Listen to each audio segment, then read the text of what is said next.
Just as the storming of the Bastille in 1789 was the French Massey's symbolic assault against absolutism, the riots are an early warning to white America that patience has run out.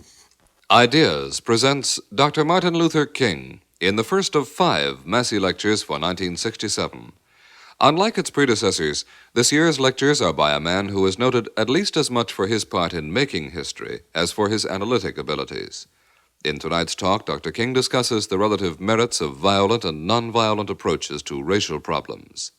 Dr. Martin Luther King. It is a deep personal privilege to address a nationwide Canadian audience. Over and above any kinship of United States citizens and Canadians as North Americans, that is a singular historical relationship between American Negroes and Canadians. Canada is not merely a neighbor to Negroes. Deep in our history of struggle for freedom, Canada was a North Star. The Negro slave, denied education, dehumanized, and imprisoned on curl plantations, knew that far to the north a land existed where a fugitive slave, if he survived the horrors of the journey, could find freedom. The legendary Underground Railroad started in the South and ended in Canada. The Freedom Road links us together. Our spirituals, now so widely admired around the world, were often codes. We sang of heaven that awaited us, and the slave masters listened in innocence, not realizing that we were not speaking of the hereafter. Heaven was the word for Canada, and the Negro sang of the hope that his escape on the Underground Railroad would carry him there. And so, standing today in Canada, I am linked with the history of my people and its unity with your past. The Underground Railroad could not bring freedom to many Negroes, yet it did something far greater. It symbolized a hope when freedom was almost an impossible dream. Our spirit never died, even though the weight of centuries was a crushing burden. Our freedom was not won a century ago. It is not won today, but some small part of it is in our hands, and we are marching no longer by ones and twos, but in legions of thousands, convinced now that it cannot be denied by any human force. Today, the question is not whether we shall be free, but by what course we will win. In the recent past, our struggle has had 2 phases. The first phase began in the early 50s, when Negroes slammed the door shut on submission and subservience.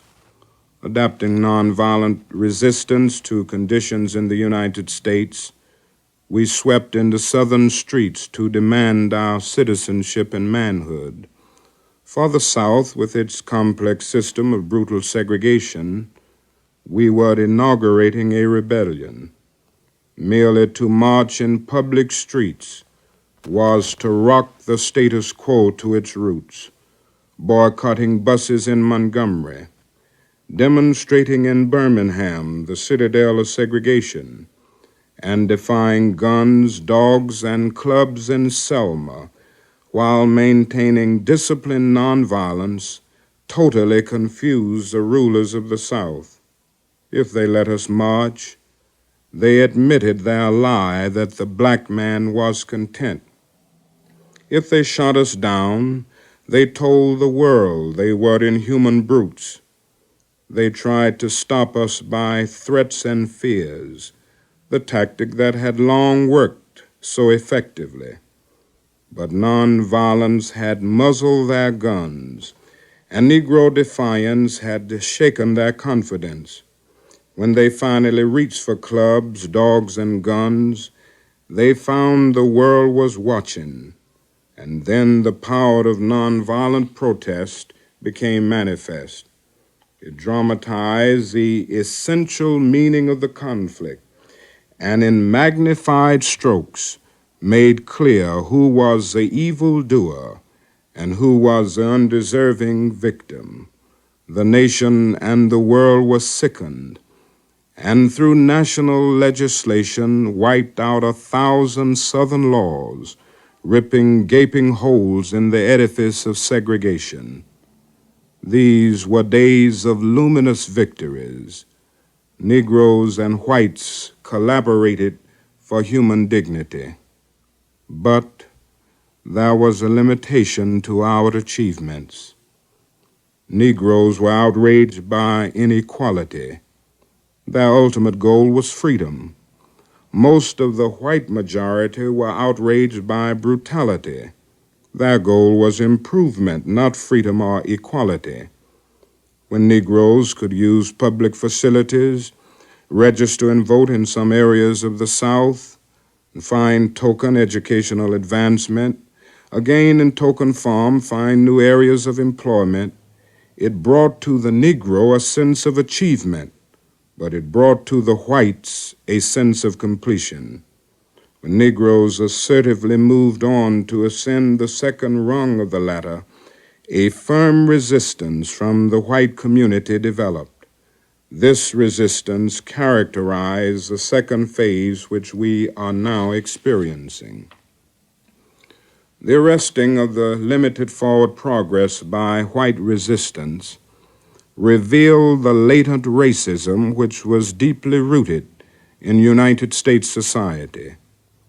Everyone underestimated the amount of bigotry the white majority was disguising, and the amount of violence and rage Negroes were suppressing. Nonviolence as a protest form came under attack as a tactical theory, and Northern Negroes expressed their dismay and hostility in a succession of riots. The riots are now in the center of the stage and are being offered as basis for contradictory positions by whites and Negroes.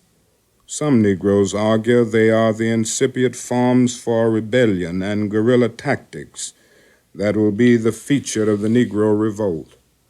They are represented as the new stage of Negro struggle, replacing the old and allegedly outworn tactic of nonviolent resistance.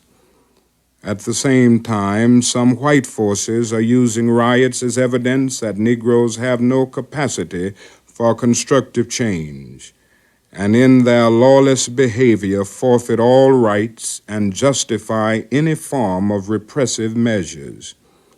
I would like to examine both questions.